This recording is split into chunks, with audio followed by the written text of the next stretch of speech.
I'm delighted to be able to speak at this conference and would like to congratulate QAD for taking this initiative. And clearly, I'm sure you've already heard, we're at a critical moment in time on Brexit negotiations, which could have an impact on both the short and the long term on the financial infrastructure.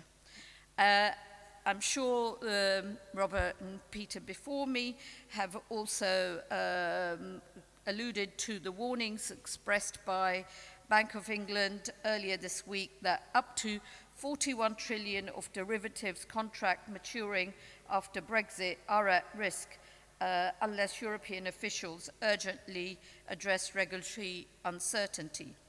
According to the Bank of England, EU banks would ultimately bear the cost of disruption, which could cost EU businesses about 22 billion a year.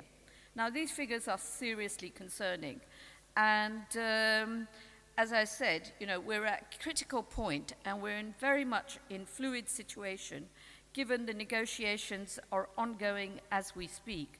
And of course, I'm sure you're all aware that there are conflicting positions of both the negotiating parties.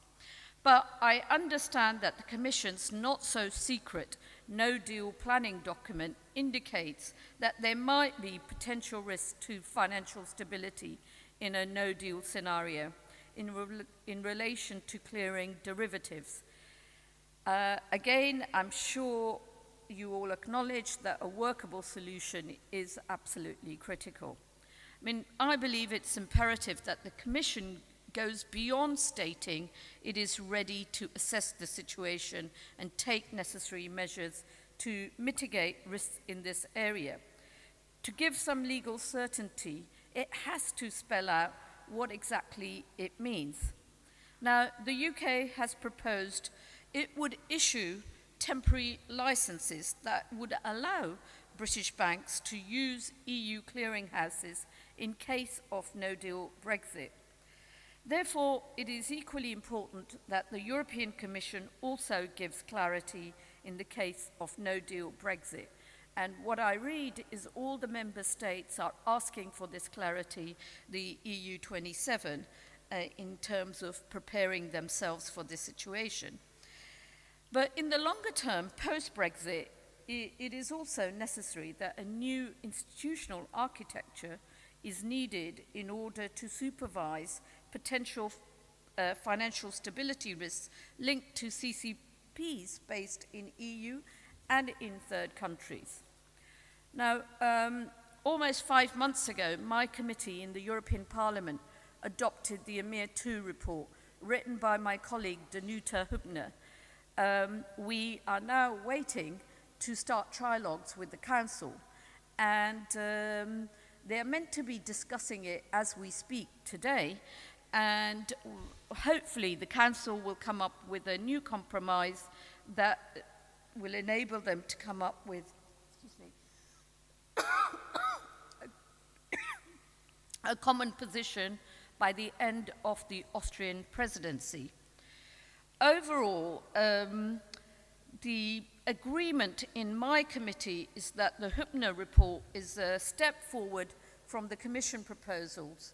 Indeed, there were very strong reservations concerning the original Commission proposal, and in particular on the role of central bank of issuance and on the location policy. So I welcome that the possible interventions by the central bank of issuance become less discretionary and the issues it can address are limited.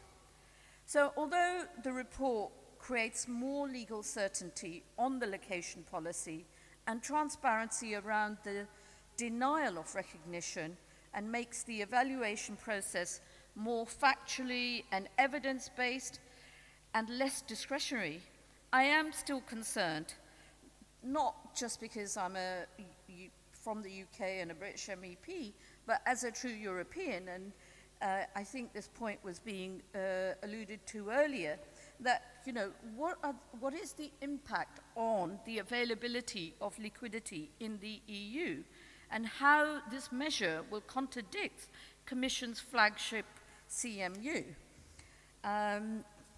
So it is the, if the intention of the regulation is to ensure financial stability in the EU, the best approach for achieving this is a strong and transparent regulatory and supervisory framework that ensures CCPs are resilient to the risks that they take.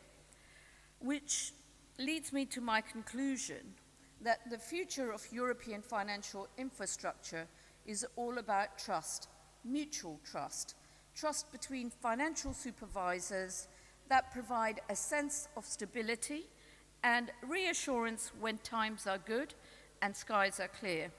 However, it is in terms of financial stress that we see that's when the trust breaks down, as people's confidence wanes with uncertainty how their funds will be handled by foreign supervisors. So I really do believe that building up that mutual trust is absolutely the key. So for this reason, I think it is of paramount interest that we have a realistic review of the ESAs, which is undergoing presently. And sometimes I think it is too ideologically driven, which allocates supervisory competencies to a level where it is really not appropriate in ensuring financial stability. And really sometimes we need to ensure that the national competent authorities have and continue to play a vital role because they do have local knowledge. So I want to conclude with a quote from Christopher Giancarlo, Commission of the CFTC, which I believe summarizes the point I'm trying to make. The challenge of cross-border supervision of large cross-border CCPs is the true test as to whether US and European authorities are serious about regulatory coordination.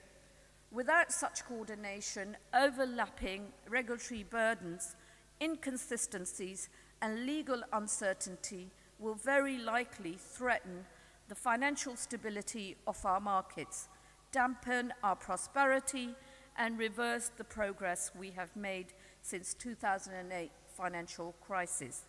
I believe this is true for the EU-US relations, but I also believe it's even more true for the future of EU-UK financial supervisory relationship. Thank you.